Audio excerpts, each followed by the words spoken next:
आज है एकादशी और हमारे घर पे बन रहे हैं गाइस डेकोरेशन। तो किस लिए डेकोरेशन हो रहा है ये सब आप लोगों को बताऊंगा।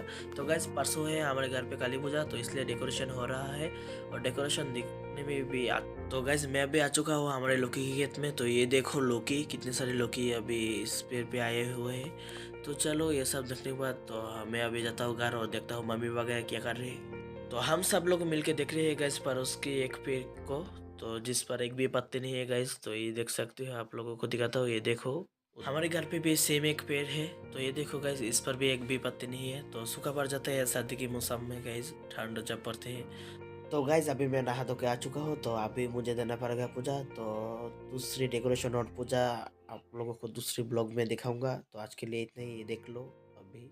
बाय।